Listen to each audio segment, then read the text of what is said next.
Wala ba ang live? Hello? Meron na ba? Yun, meron na.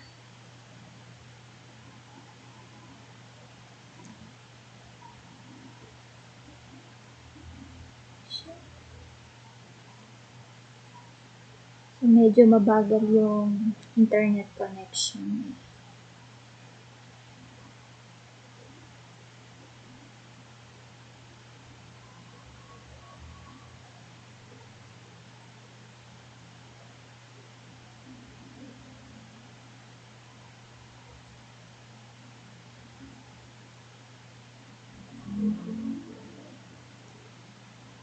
Good afternoon!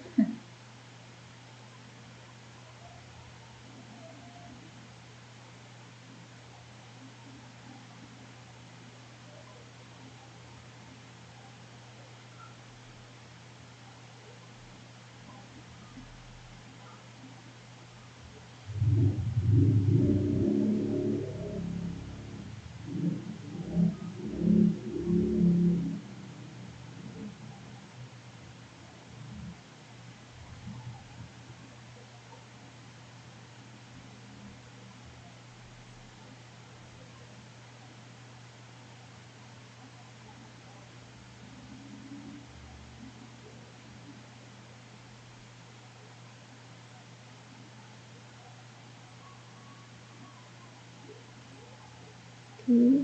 Good afternoon! Naririnig? Hello? Hello sa inyo dyan. Naririnig?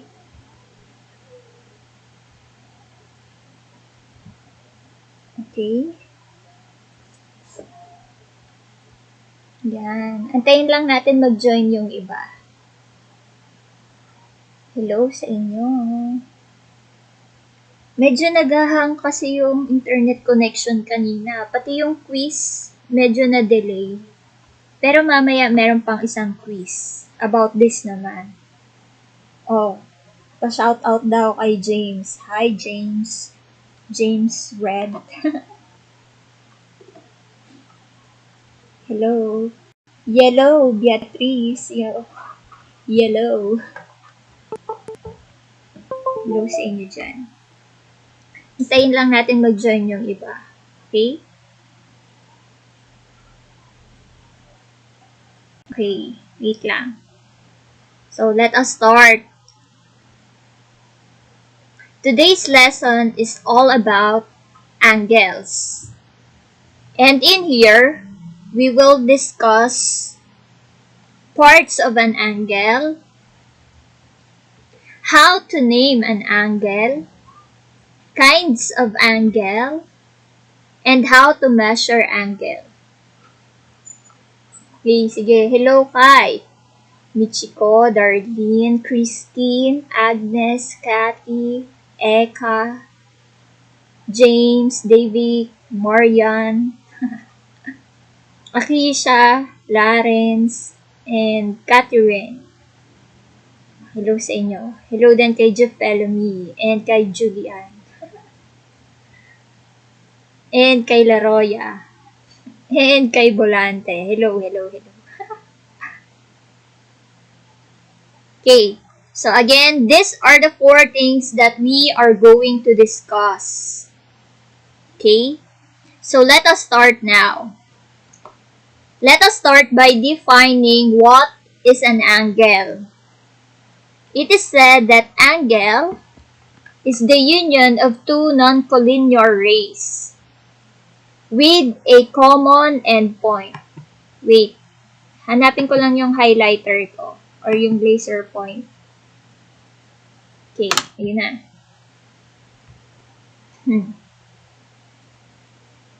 Okay, so from the definition, it is said that there are 2 non-collinear rays. From what we have studied about non-collinear, those are the points that do not lie on the same line. So, let us identify those two rays. The two rays in here are ray AB and ray AC. So, how many rays do we have? We have two rays. Again, what are those? We have ray AB and then ray AC.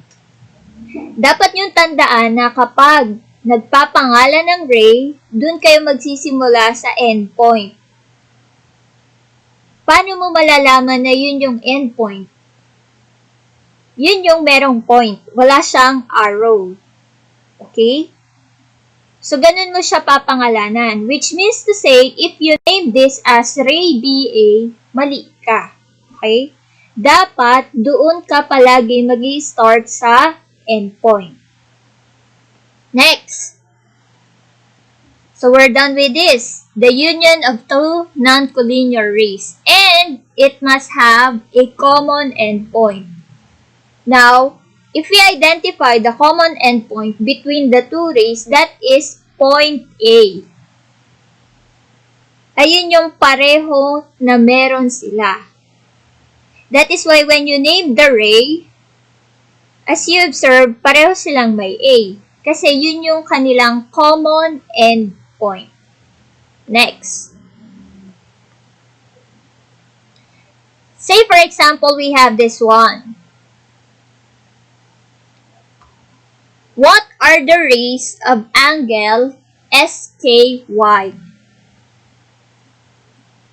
Pangalanan nyo nga. What are the rays of angle SKY? You comment down below your answers.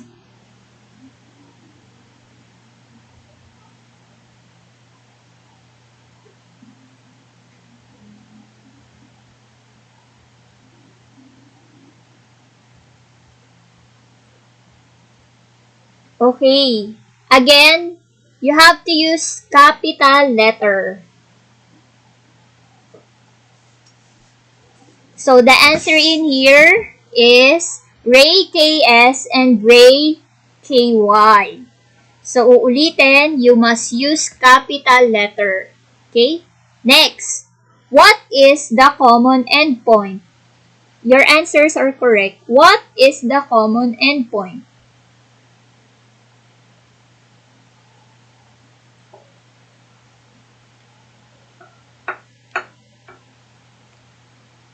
Okay, most of you answered K.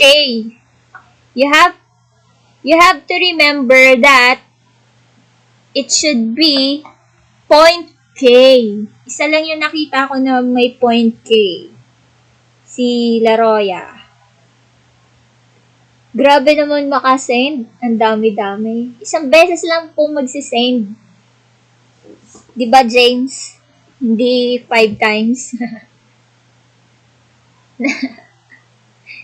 Next one.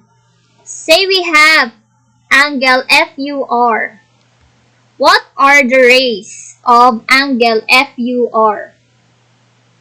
Again, what are the rays of angle FUR?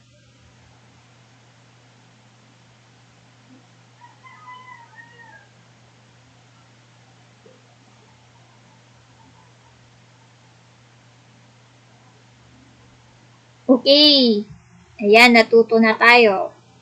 You have to use capital letters. So, you have ray UF and ray UR. Again, use capital letter. Next, what is the common endpoint?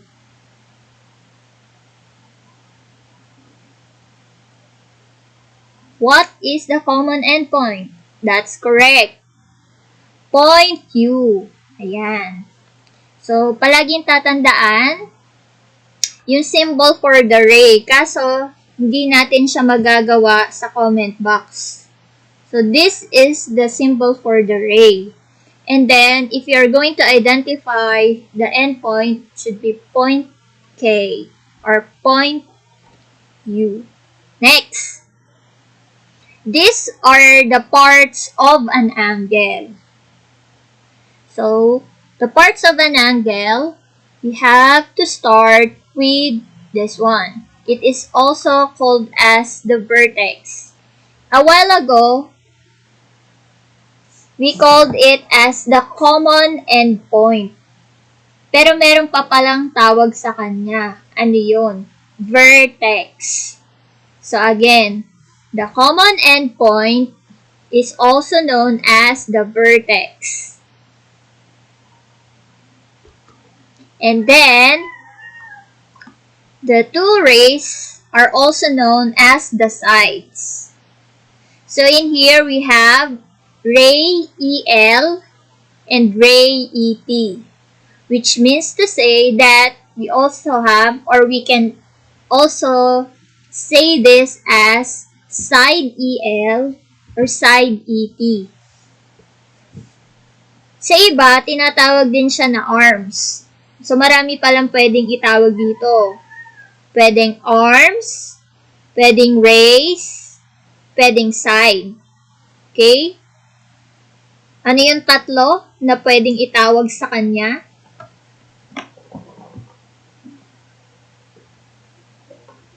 Ano nga? Paki-comment nga kung talagang nakikinig.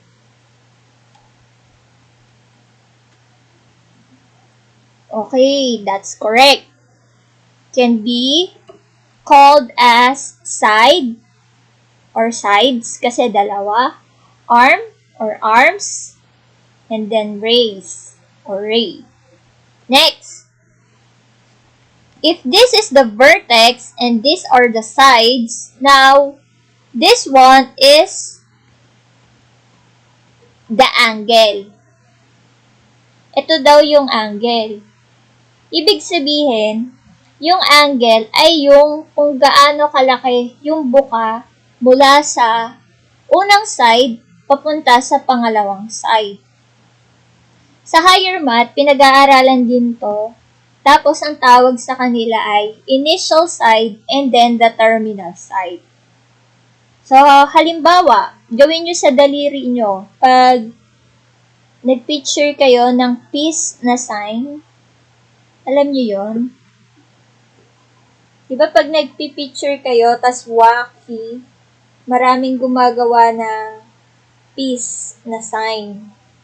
So, from there, you're also forming an angle. To, alam nyo yan? Yan. Nakaka-form ka din ng angle.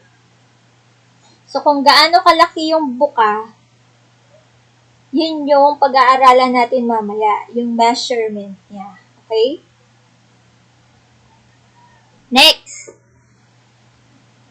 So again, tandaan ha, the three parts are the vertex, the side, and the angle. Next.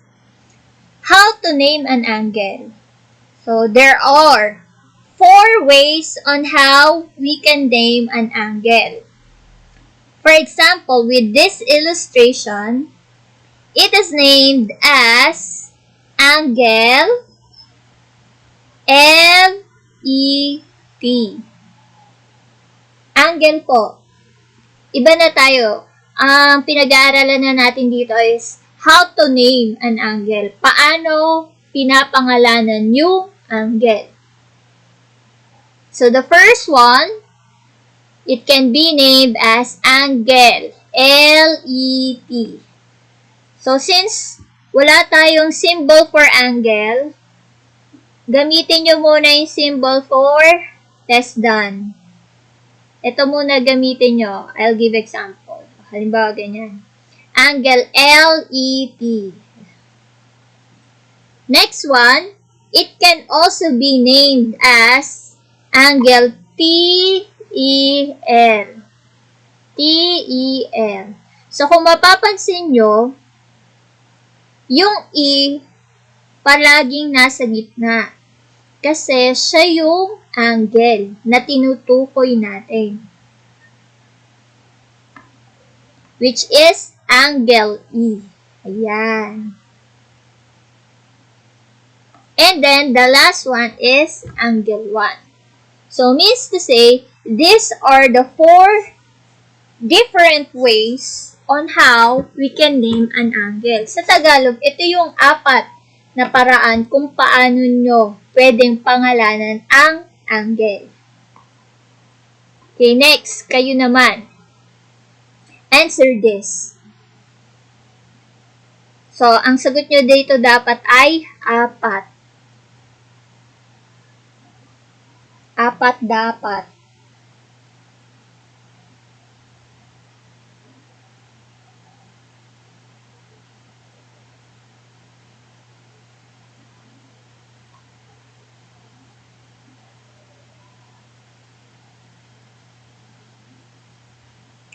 Yung 4 ang ipakita nyo.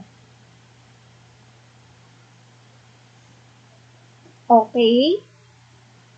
That's correct. It can be named as angle MAN, o kaya naman angle NAM, o kaya naman angle A, or angle 1.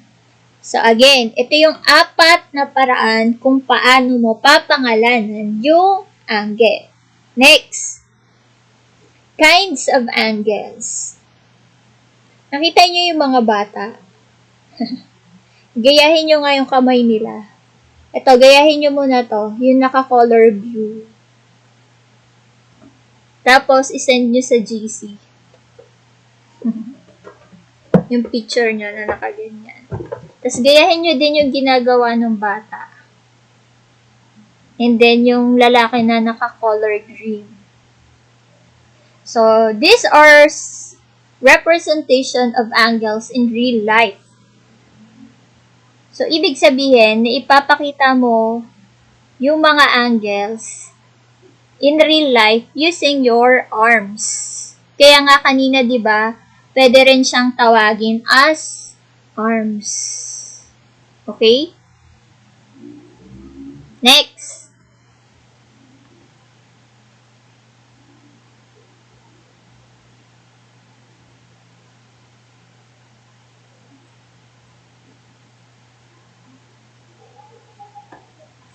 Next one. So, these are now the kinds of angles. The first one is zero angle. It is named as zero angle kasi hindi naman nagkaroon ng pagbuka mula dun sa initial side hanggang sa terminal side. Ang galing naman yan. Kamay nyo ba yung mga yan? So again, this is zero angle. Next one, we have acute angle. These are the angles that measures greater than 0 degrees but less than 90 degrees. So again, the measurement of angles has always degrees. Ito yung gagamitin natin. Okay? So, what are the examples of acute angles? We have 10 degrees, 20, 30, 40, 50, 60, 70, and 89. So, balikan natin yung kanina. So, for example, we have here 30 degrees. Alin ba dyan talaga yung angle? Ano yung nire-refer natin when we are talking about angle? Alin dyan yun? Di ba kanina, yun nga yung buka. Ayan. Mula sa initial side, papunta sa terminal side. So, next. Halimbawa naman, 40 degrees. So, kung mapapansin nyo, nadadagdagan yung buka. Okay? So, ayan. So, this is what angle is. Ito yun. Okay? So, again, the measurement of acute angle is less than 90 degrees. No, we will not start with 10. We'll start with 1 hanggang 79. Yan. Next. Right angle. Right angle is an angle that measures exactly 90 degrees. Exact.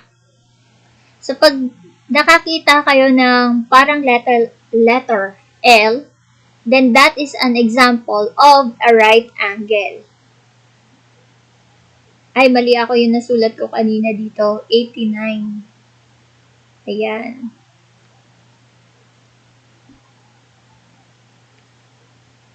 So, next. Ay, ito na. Right angle is an angle that measures exactly 90 degrees. So, para siyang letter L.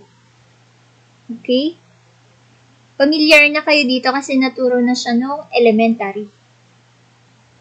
Next one. Obtuse angle. These are the angles that measures greater than 90 but less than 180. So, from 91 hanggang ma-reach natin yung 179. Okay?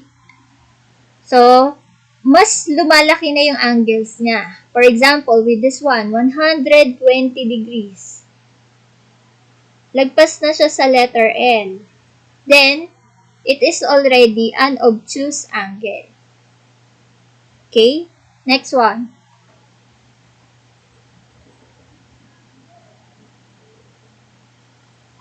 Straight angle. It is called a straight angle because it forms a straight line.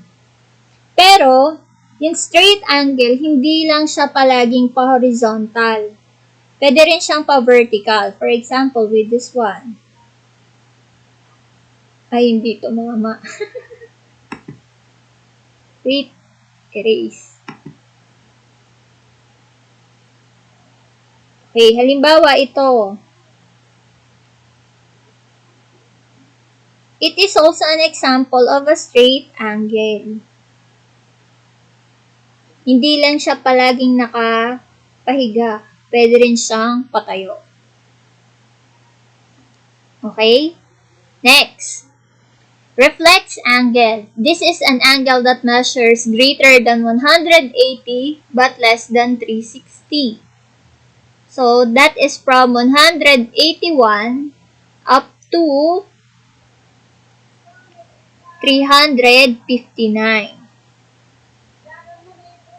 Okay, let's give this as our example of a reflex angle. Halimbawa, ayan, kung makikita nyo, lumagpas sa straight line yung buka ng angle. Kapag lumagpas na sa straight line, then it is already an example of a reflex angle. So, mas lumalaki na siya. Imagine niyo yung orasan. Okay? So, parang ganito din. Next one. So, these are the measures of a reflex angle. So, diba? Ang dami. Next. The last one is the apeirogon angle. Good afternoon din doon sa bagong sali dyan. Hello. Next one is the apeirogon angle or the one revolution angle. Why it is called as one revolution angle? Kasi naikot niya. That is why if you studied about circles, mapapag-aralan nyo rin to. Okay? So, next, how to measure angles. Okay, pagkatapos nito, yung how to measure angles, doon na tayo sa last piece natin. Okay? Madali lang naman kasi. Now, to measure angle, we can use protractor. It is a measuring instrument typically made of transparent plastic or glass for measuring angle. Lahat ng protractor, hindi pala lahat, karamihan sa protractor transparent para mas madali siyang magamit sa pagme-measure ng angles. Okay, paano nga ba gagamitin yung protractor? Wait lang. Meron ba kayong protractor sa bahay ninyo? Mas maganda kasi kung meron.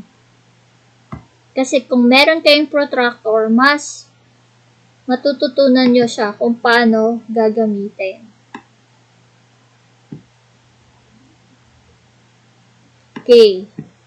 So, this is how we use protractor. Okay. So, kung makikita nyo, movable to. Imagine that this is your protractor. O, ayan ah. So, paano mo siya gagamitin kapag magme-measure ka ng angle? So, as you observe, this is our angle. Since hindi siya umabot sa letter L, then this is an acute angle. At kung acute angle siya, then yung measurement niya ay less than 90 degrees. So, sa halimbawa, pag nag-e-exam, yung mga choices, malalaman mo na kagad na yung iba dun hindi nakasali. Kasi, an acute angle measures less than 90 degrees. So, paano mo siya i-measure?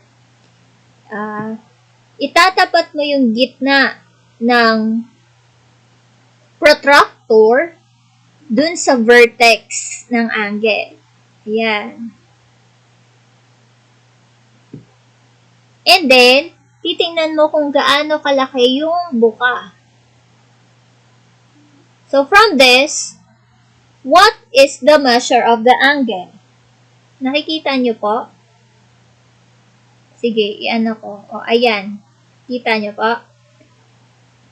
Comment down below, what is the measure of the angle? Dahil ang angle natin ay acute angle, then, the measurement of this is 40 degrees. That's correct. Isang beses lang po itatype yung sagot. So, the measurement of this is 40 degrees. Wait.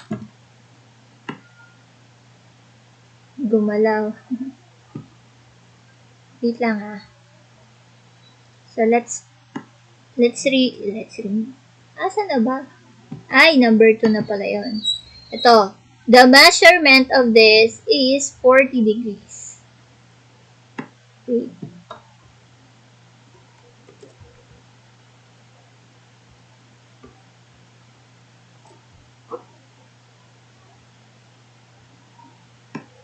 So, i-type ko lang yung sagot para mas makikita ng iba. 40. And then, if you are familiar sa paggamit ng PowerPoint, dun nyo makikita yung mga symbols. So, ayan, 40 degrees. Lakihan natin.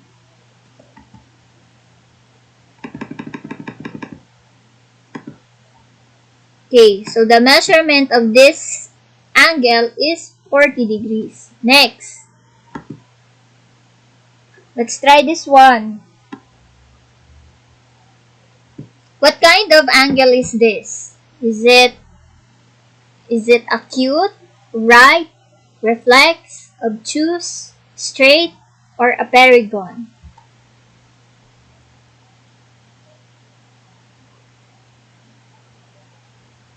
This is what? Okay, this is an acute angle. Okay, so now, what is the measurement of this angle? Thank you. Acute ako. Acute ako ba yung acute? Thank you.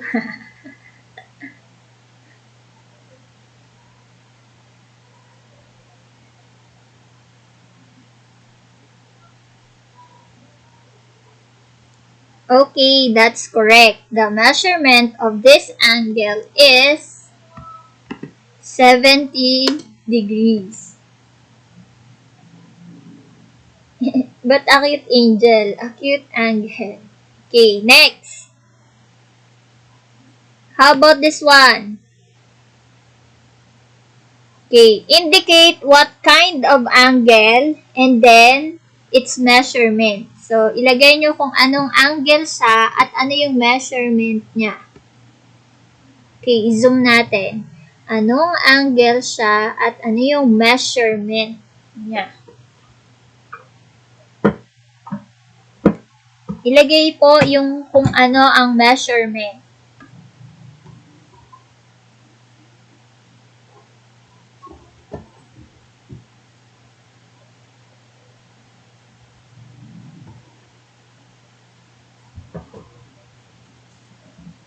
Okay?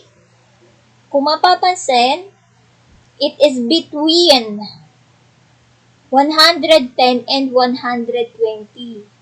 So, hindi mo na isasama yung 60 and 70. Kasi nga, it is an obtuse angle. 60 and 70. Kasi nga, it is an obtuse. So, ano yung gitna na 110 and 120? That's correct. The answer is 115 degrees. So, lagay natin. 115 degrees. Next. Ay, ito may sagot na siya. This one is 140 degrees. Ito madali lang to. How about this? What is the measure of this angle? Yan, ano po ang measurement niya?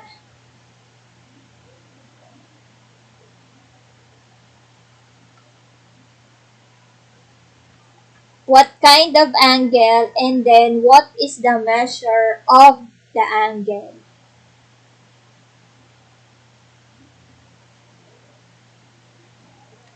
Ano po yung gitna ng 160 at 170? Makapal kasi yung ano. Okay, may 166. Makapal kasi yung side. Okay, that's correct. It is an obtuse angle and then the measurement is 165. It is not 15 degrees kasi yung angle natin ay obtuse angle. Ito oh. Kung mapapansin nyo, di ba, lumagpas siya sa letter L. And therefore, it is an obtuse. Next one.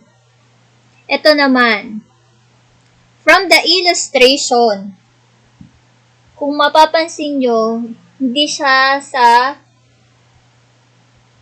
ano bang side to? Wala siya sa right side, nasa left side siya. Tingnan nyo. Again, yung illustration natin nasa left side. Pero, pag tinignan mo yung buka ng angle, anong klaseng angle siya? And, ano ang measurement niya? Sa palagay nyo, what kind of angle is this? And, what is the measure of this angle?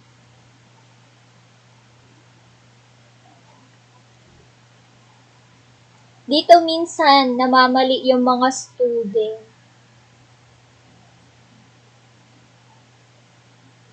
What kind of angle and what is the measure of this angle?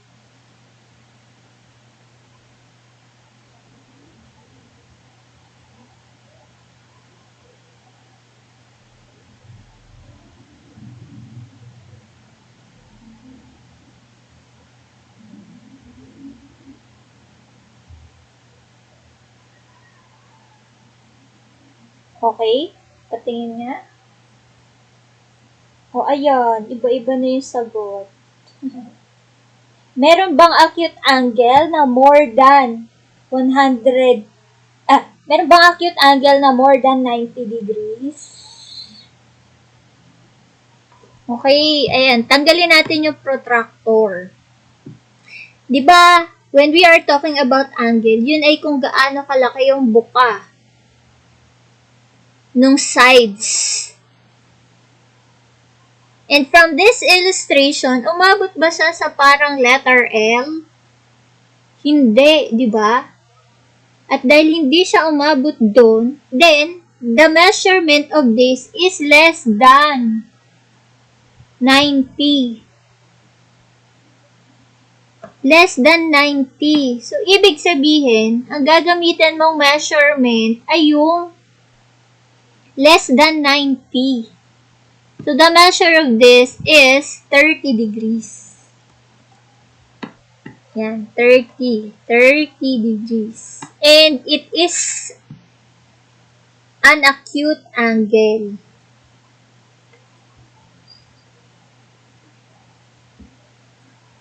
Nagets po? O, halimbawa, ito naman.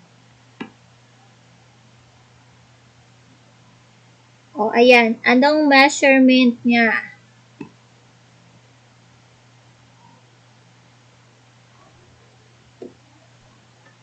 Hindi nyo po titignan kung nasa kaliwa o nasa kanan yung angle. Ang titingnan nyo po ay kung gaano kalaki yung buka ng mga sides. Pag nag-peace sign ka, then, it is an acute angle.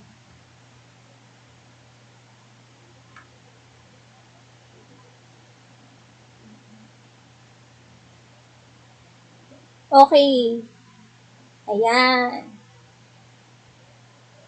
Ayan, pare-pareho na kayo ng sagot. O, diba? Yung kanina, magkakaiba pa yung sagot kasi medyo nalilito pa sila. Again, if the angle is an acute angle, then the measurement is less than 90. Mas mababa sa 90. Okay? May nalilito pa ba?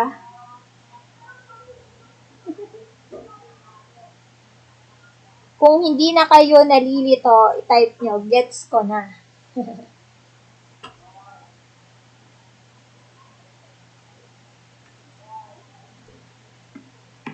Ayan o. So, kahit galaw-galaw mo siya, yun pa rin yung measurement. Yan, very good. Gets ko na. Gets mo na? Gets ko na. Next! Very good. Bawal malito ha. Kasi, once na malito, mali na agad. Next one. With this. Okay. Tanggalin muna natin yung protractor. Okay. Okay. This is the angle that we are going to measure. Ayan.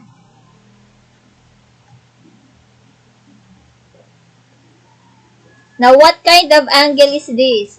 O yung 4 na. O sige, yung gusto nang mag-out dahil 4 na, pwede na. Pero yung gustong mag-stay, pwedeng mag-stay. Sige, James, David. Mag-out na ikaw. Meron bang mag-i-stay?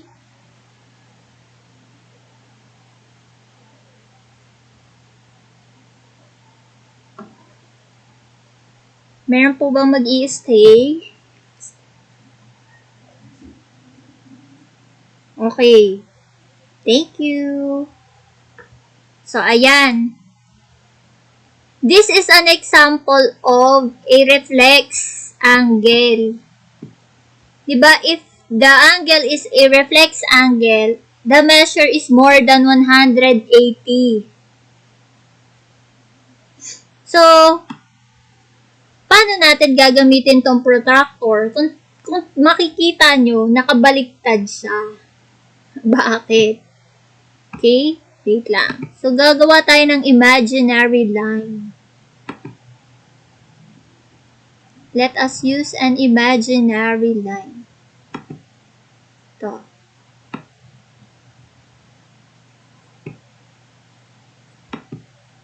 Shape outline.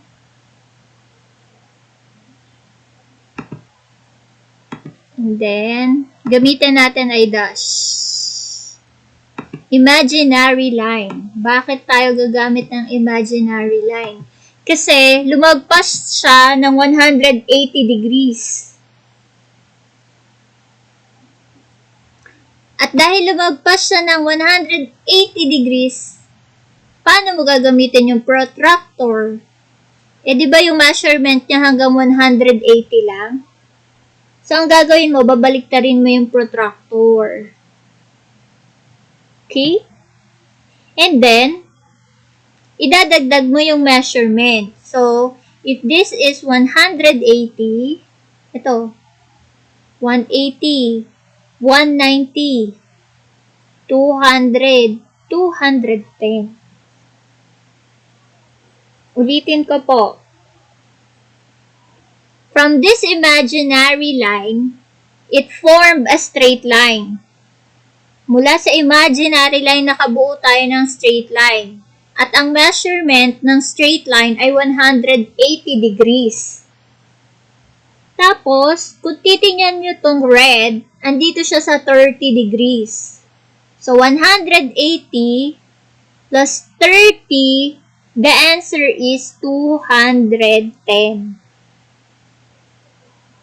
Nagets po?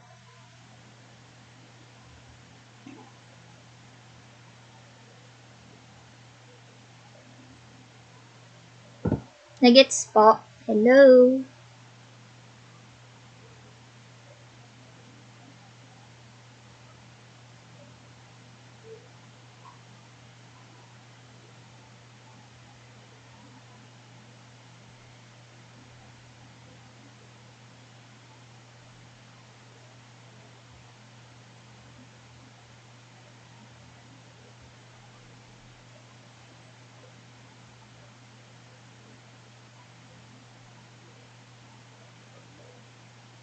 Okay. Sige, kayo naman.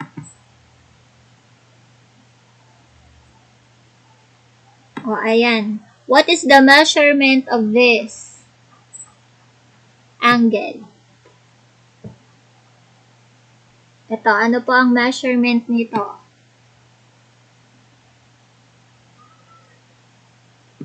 Yan. Ano yung idadagdag mo sa 180 degrees?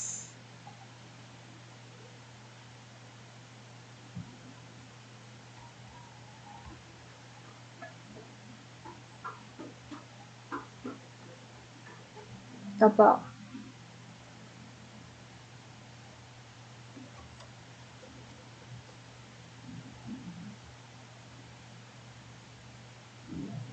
Yan. What is the measure of this angle? Okay, correct. The answer is 230 degrees. Very good. Because you will add 50 to 180. Okay? Gets na? Yung mga may gusto pong itanong para uulitin ko, aling topic yung nahirapan para uulitin ko? Kung wala, quiz na ba? Quizzes na ba?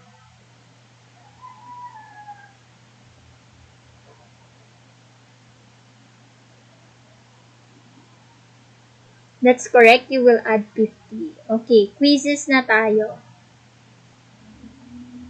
Sige, magbabay na muna tayo dito.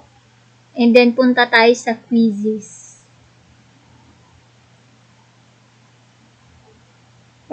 Pero i-open ko pa rin to. Kayo, pupunta kayo sa quizzes. Yes po, pwede po sumali. Okay? So, check natin yung quizzes.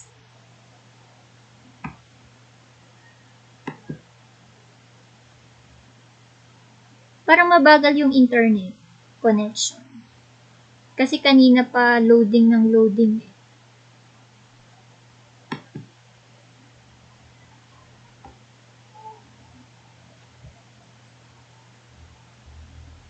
Bye! Pero ako nandito pa rin ako sa YT.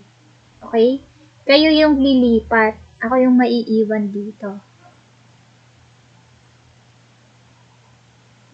O, ayan nga, o. Mahina nga siya. Preloading.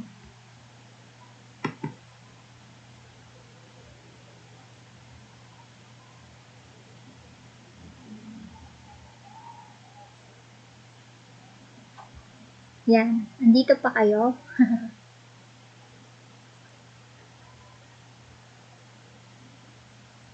Ayan o, loading siya. Ayaw lumabas.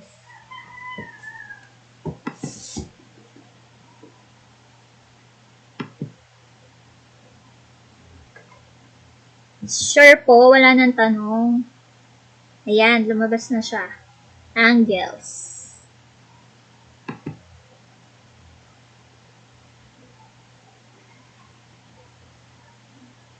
Wait lang.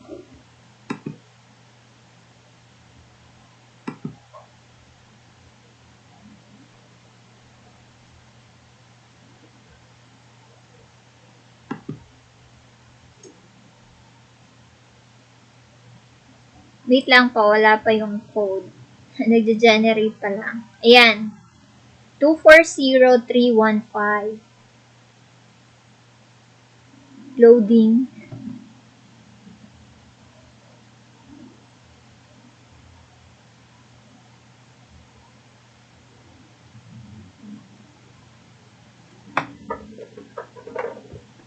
Okay. Wait lang.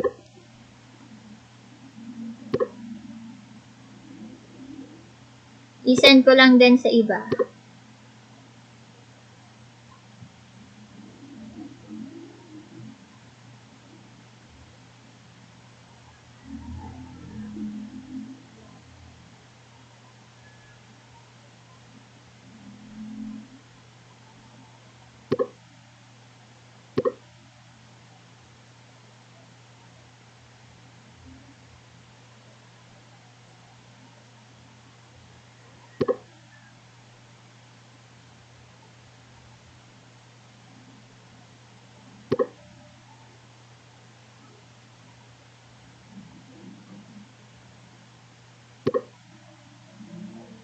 Natulungan.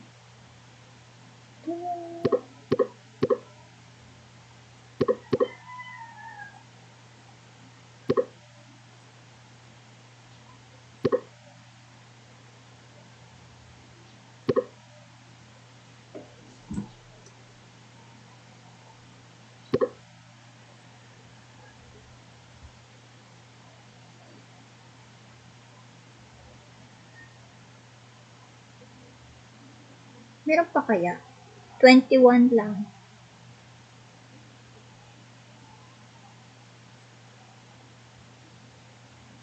Yung name nyo, bakit ganun? Di makita. Start na? Yes po, yan po yung code. Parang ang labo. Yan. Start na ba? Wait lang. Tanong ko yung iba.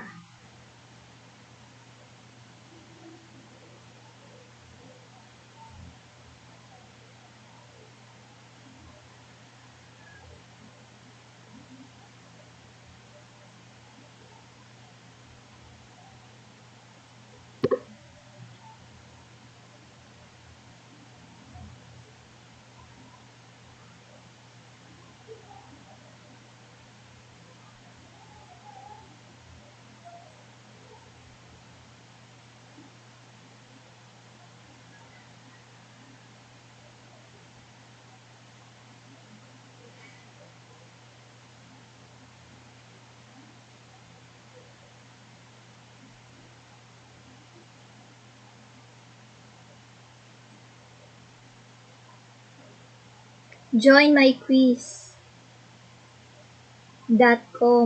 Yung iba hindi pa naka-join. Tapos ilalagay lang yung code 240315.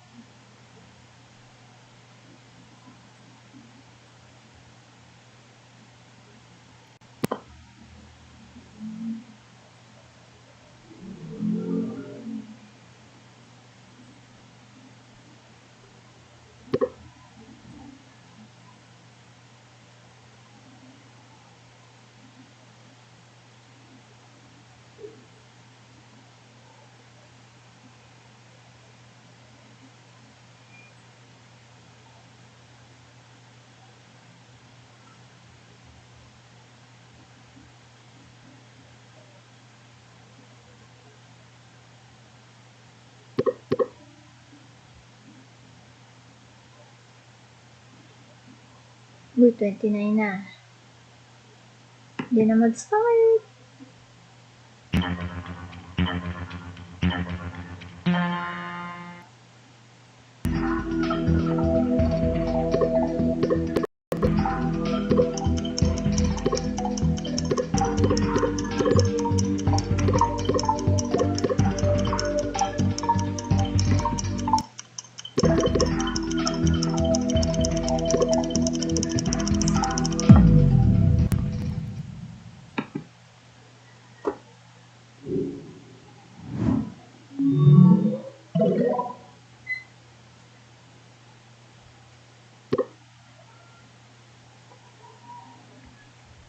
Oh. Huh?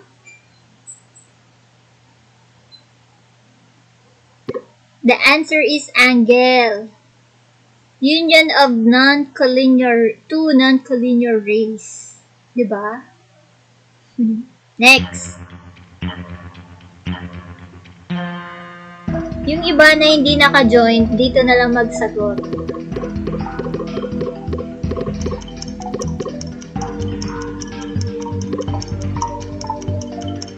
Yan.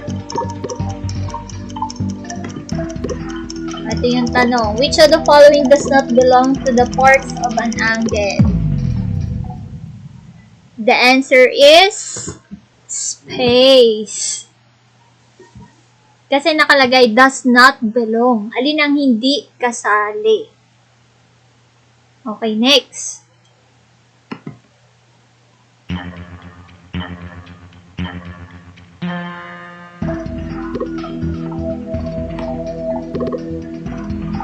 An angle that measures exactly 90 degrees. Ang dali lang nito.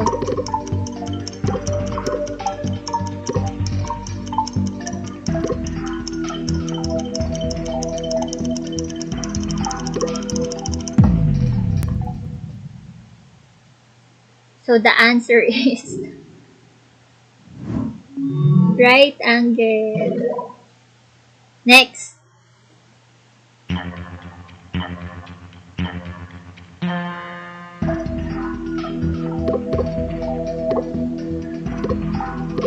Yan, an angle that measures 185. Ay, wala sagot. Wait lang. Mali, bonus. Dapat obtuse. Hindi ko na-edit. Again. Next.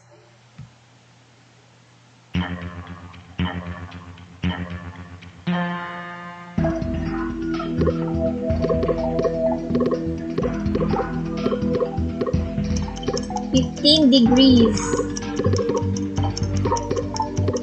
na may nagsagot pa rin ng ano. Hala, 15 degrees.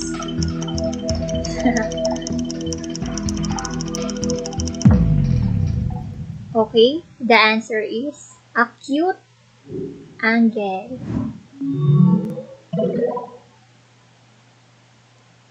Next.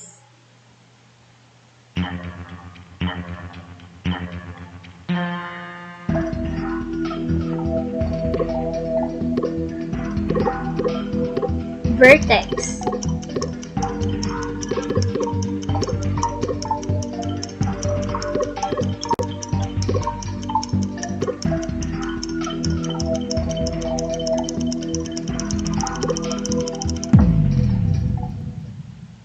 The answer is angle B.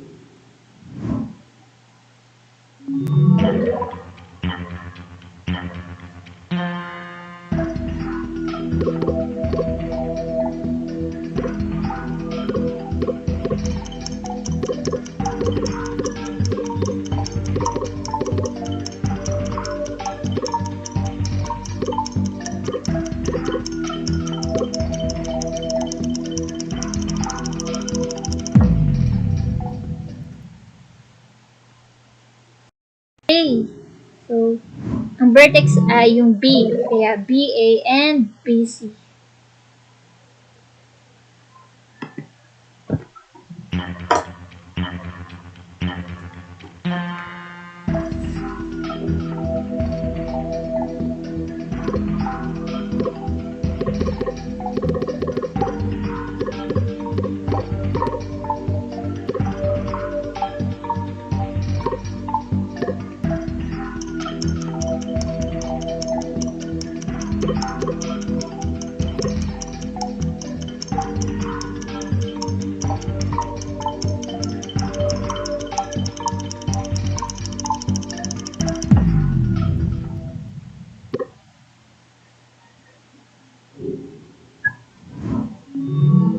Next,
obtuse.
Okay, that is DBA. Hi!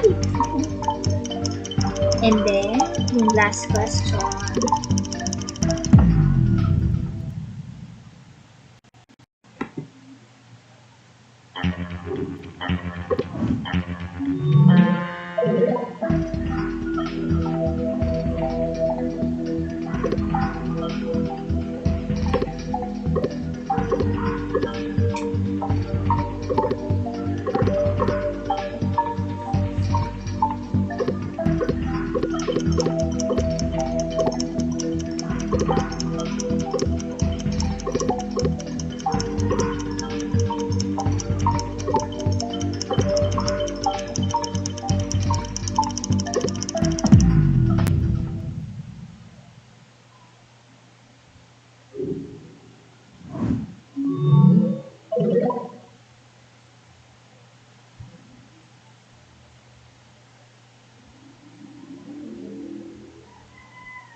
Okay?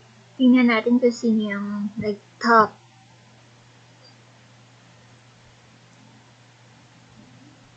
Nice one. Sino tong Kirachiko?